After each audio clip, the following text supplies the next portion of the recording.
everybody, and welcome back. It's Beyond the Saga, where we talk about all the stories beyond the Skywalker films. I'm David Cottingham with Hannah Burr again. How are you? Doing well. You? Doing really good. Really good. We got some great episodes out there with some great content. I think we're talking about some great stories. For those of you that want to go back and watch some of those, go to our YouTube channel, youtube.com/Inside the Force. Got a Beyond the Saga playlist there where we've talked about the Kylo Ren comic book, the Darth Vader comic book. We've talked about Queen's Peril, right? We did Dark Disciple. We did both. Did we do both of them? I guess we did both of them, right? Yeah, we did both of them. Okay. And now, this episode, I'm very excited about this. Star Wars Ahsoka by E.K. Johnston. Now, this book came out a few years ago. So if anybody that's listening or watching has not read the book, it came out prior to the final season of the Clone Wars, right? So, we had seen Ahsoka's story continue in Star Wars Rebels, but we never really saw it end in the Clone Wars. So I feel like this book did some of the connectivities between Clone Wars and Rebels. So, Hannah, of course, we'll start off how we always do.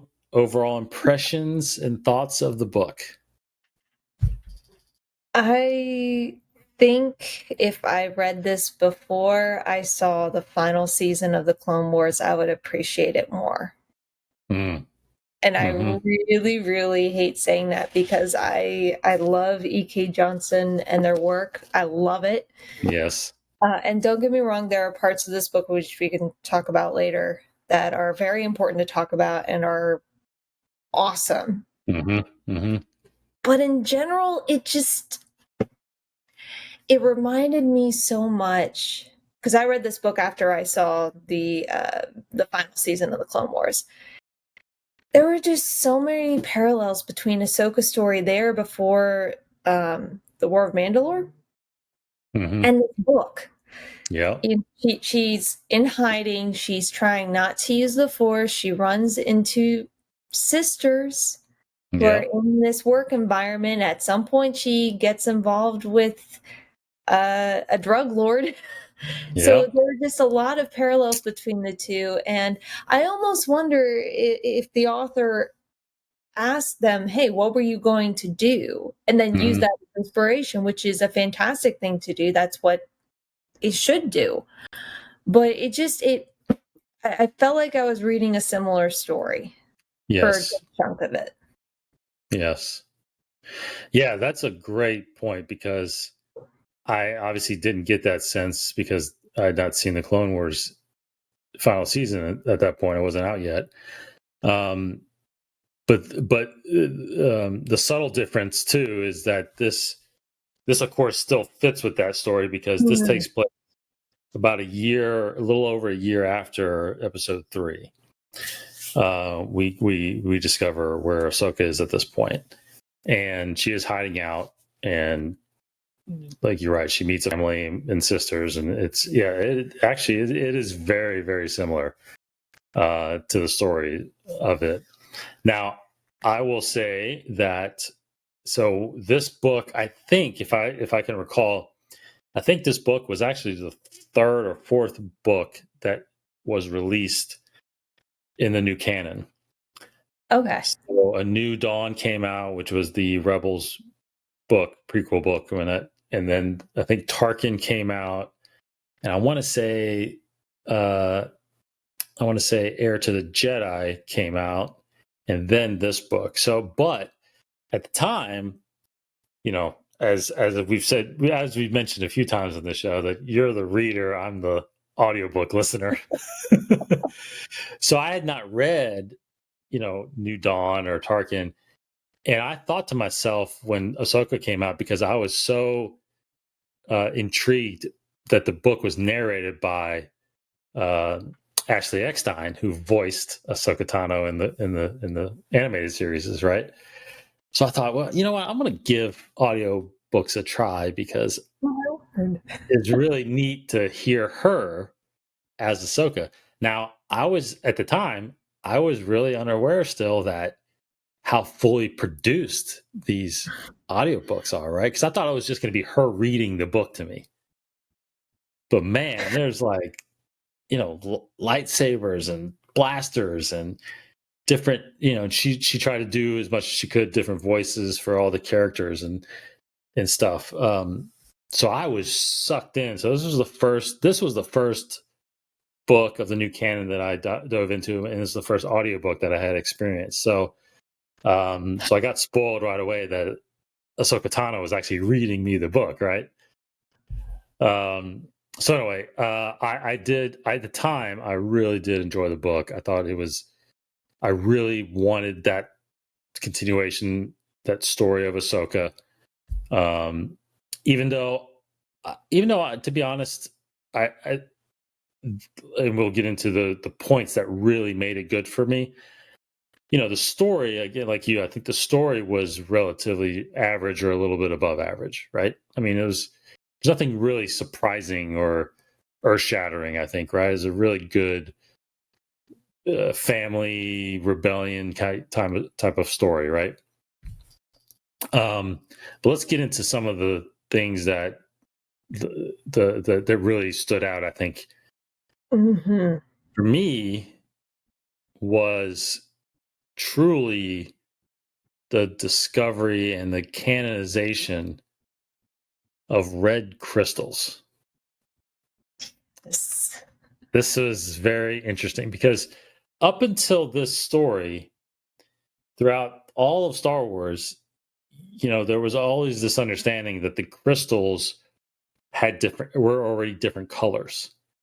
That you would walk into a cave and just grab a blue one and your lightsaber's blue, or grab a green one and your lightsaber's green. We really truly start finding out from this book on that all the crystals are actually white. And when the crystal that you get called to, and because there's obviously an episode of the Clone Wars called The Gathering, that's really good, right? The Padawans go in and find their crystals. So the crystal the white crystal you put in your saber, it gets attuned to your spirit and your essence, and it portrays that color that you kind of represents you. That's why some of them are green, some of them are blue mostly, but then you have your rare ones like your purple, or your now Rey's got the yellow, right? It's yellow. Is it, or orange? Is her orange or yellow? I think it's yellow, right? Yeah.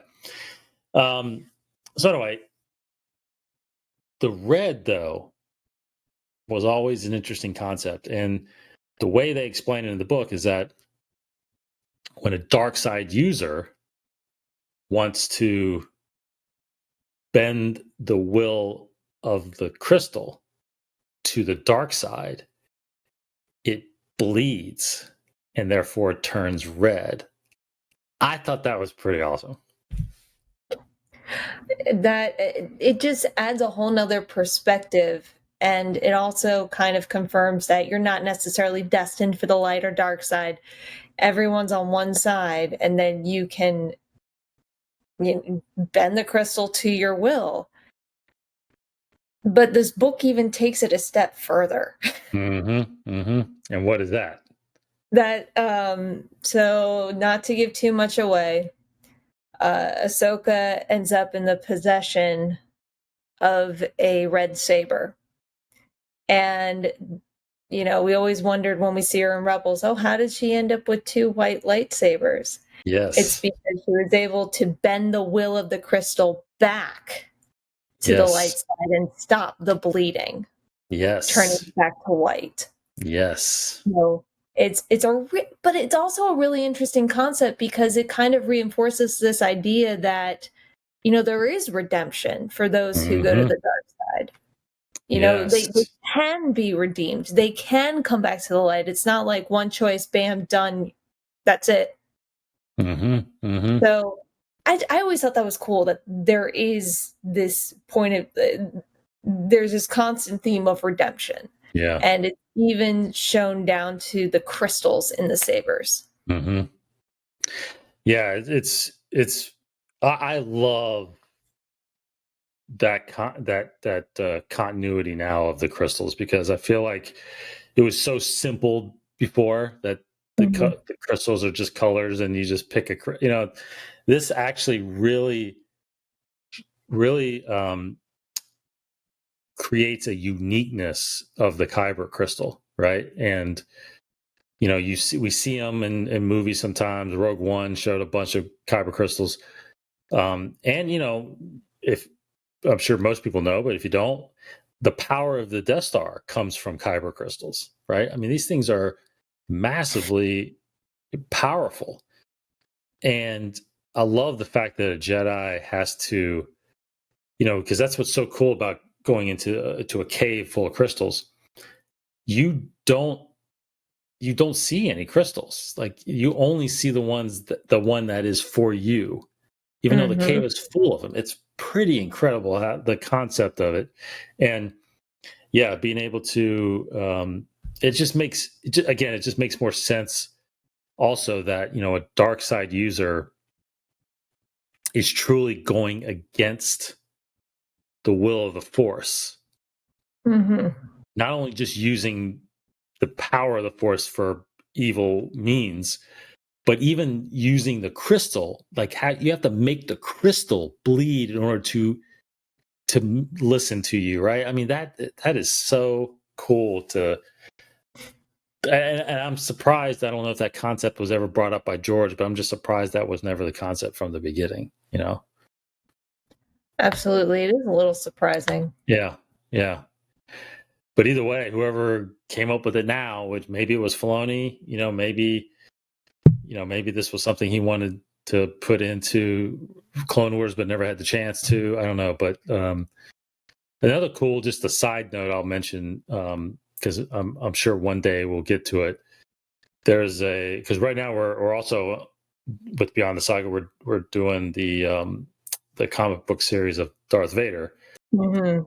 There was another Vader series the second Vader series that started after the first one, and it took place right after Episode 3. And Mm.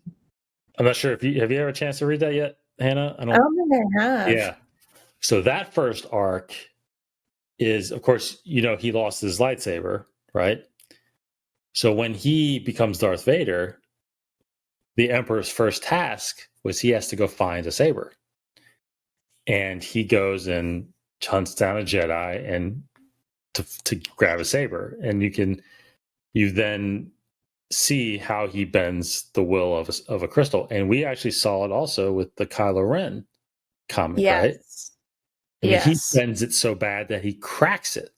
Yeah. And that's what makes it look like the way it does, right? Because it's a cracked crystal. So very interesting. I think to me that was the best part of the book. I think. I mean, I'm a sucker for Absolutely. yeah, I'm a sucker for Jedi stuff like that, and that was the ultimate for me. Um, Another connection I think we both liked. Talk about the connection to a very popular senator at this point in Star Wars. Yeah, the fact that we come back in contact with General Organa Yes. is just it kind of it makes a connection between Ahsoka and that she realizes, she's not alone in the universe, because that's what she's felt like from the beginning of the book, is that she's alone. She literally has no one. She lost her friends, and sure, handful survived the Clone Wars, but she's on her own. She tries not to have a family because she doesn't want to go through any of that again. So I think her running into the senator and realizing that he's already behind a rebellion Yes. it gives her this new hope, and she realizes, okay, I'm actually not alone anymore. So I think that really helped with her story, but it's also nice to see General Organa there too. Yes. And see his early his early work in the rebellion. Yeah. Yeah, we even get a little taste of young Leia. We do. Ah, that broke my heart because Ahsoka sees Anakin as her older brother, and I'm like, oh, if she only knew. Yeah. Oh, if she only knew. I know that was his daughter sitting there. I mean, yeah, such a good moment. We should mention too that with the Clone Wars, not being completed at this point, there was, like you mentioned, that Mandalore, that Battle of Mandalore, Siege of Mandalore scene. It's slightly different in this book, as far as the battle with Maul, but what is the same is the fact that there is mentions in there about surviving with Rex. Yes. Faking their deaths, burying her lightsabers. So, all that, it was good. It's great foresight that was still the plan the entire time, going into this book. And, it's good to know that they still acknowledge that, Rex was going to be out there still and surviving, but they do split up. So, according to this book, they're not in contact right now. So interesting to find out. Well, and we know that going into Rebels, she has to go track him down in Rebels.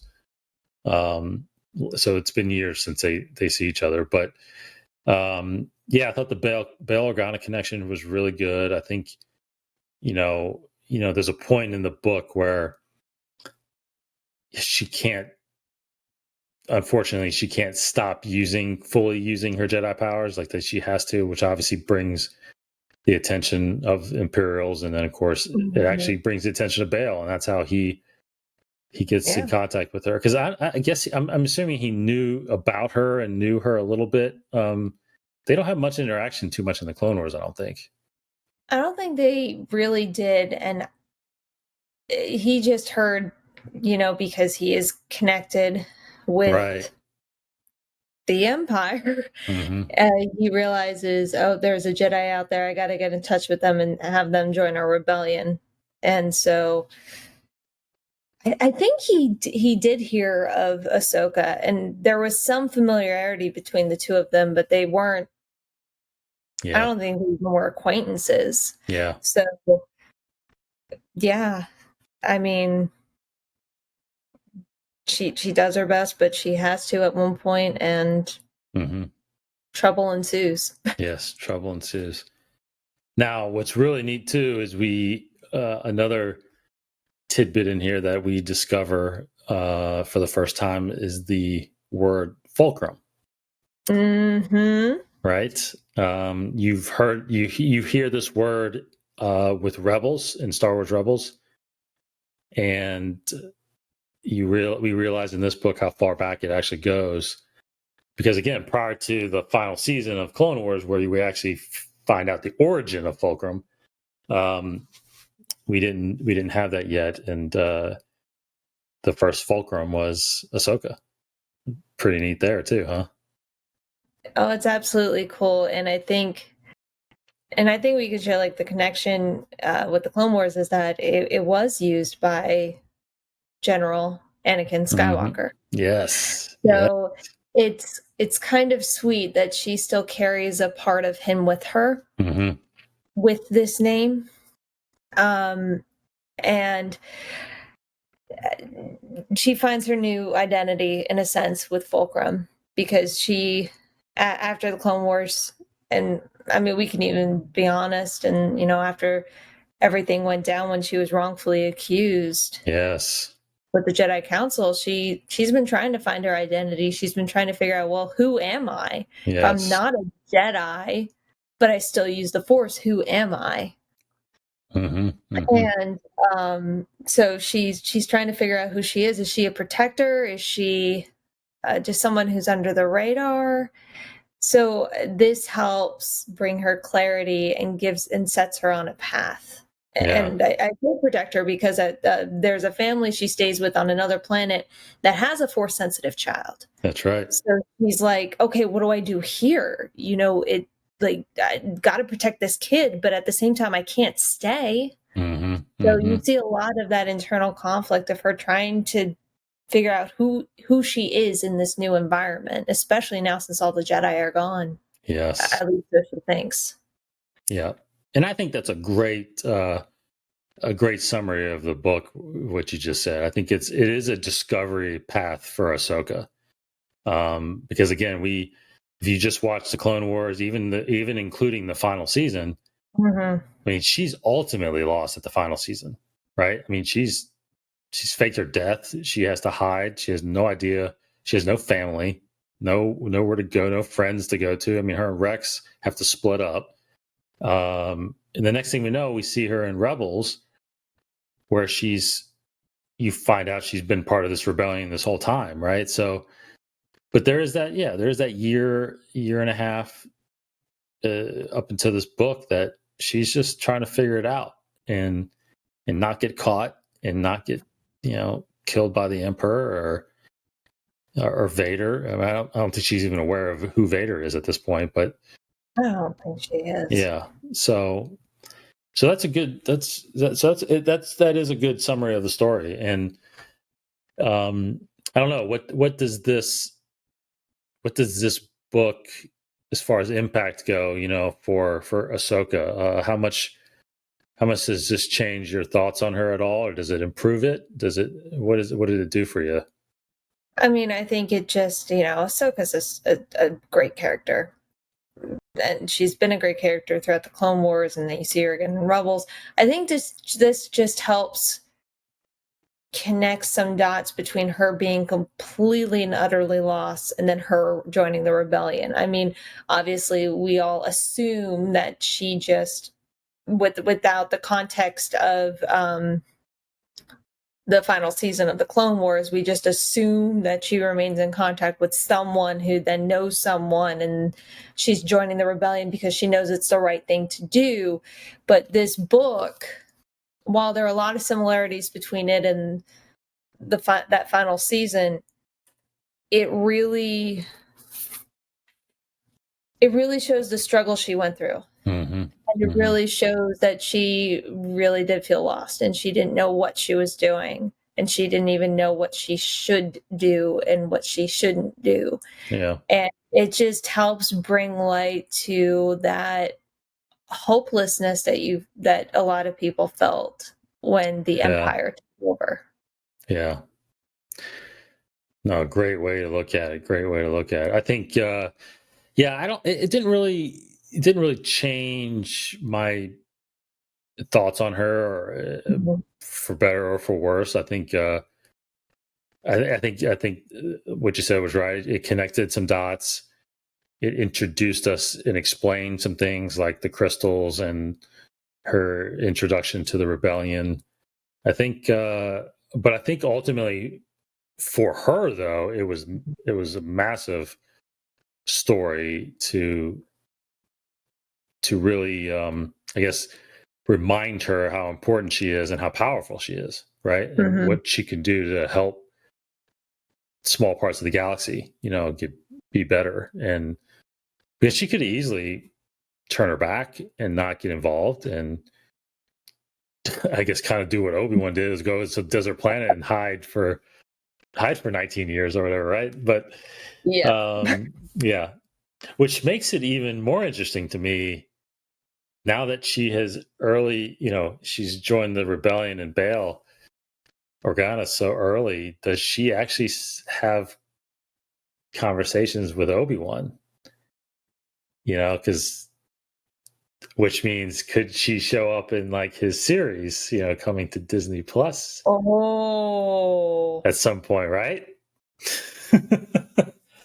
So that would be a great impact and a good perspective, because we know from this story how she gets in the rebellion, and of course Bail is still in contact a little bit with Obi-Wan, so that I think that might happen actually. I like that a lot. Oh, yeah. Okay. So rating, what do you give this out of 5 stars? What's your rating on this book? Story wise, minus those key points we talked about, I'd probably give it a 3. But those important lore moments in there and canon moments bumps it up to a 4. Okay. If I were to read it, I probably would have given it a 3. I'm going to give it a 4 because, again, Ahsoka herself read me this book. It's a great experience for those of you that want to dive in audiobooks or haven't and haven't checked this one out. It's really incredible listening because you hear Ahsoka's voice talking about Ahsoka. And it's really, really cool. It's just like Catherine Tabor doing Queen's Peril and Queen's Shadow because she's the voice of Padme, right? So it's really neat when you get those people doing those things. That's pretty neat. So I suggest. So I'm a 4-star just because I listened to it. So anyway, but you're a 4-star too, so that's good. Yeah, there we go. There you go. All right. Thanks again for joining us, everybody. Again, go to Inside the Force on our YouTube channel and listen and watch some more Beyond the Sagas, as well as our other channels on there, Council Sessions and our other Inside the Force weekly podcast. We really appreciate everybody. Let us know if we're wanting to hear some other novel or comic series. More than likely, I've read them or have experienced them, and I can get Hannah to knock it out really quick. So, but we've got a lot more to do. We're going to dive into, I guess, just a little preview. We've got more of the Vader comic to get into. We're going to do the Aftermath series here shortly coming up. I thought that was a great series that doesn't get talked about enough. We've got Thrawn still to do. We've got other comics coming to do. So anyway, got a lot of stories to do. And hope you join us next time. So thank you much, Hannah. Thank you. Take care, everybody. Stay safe out there. And the Force be with you.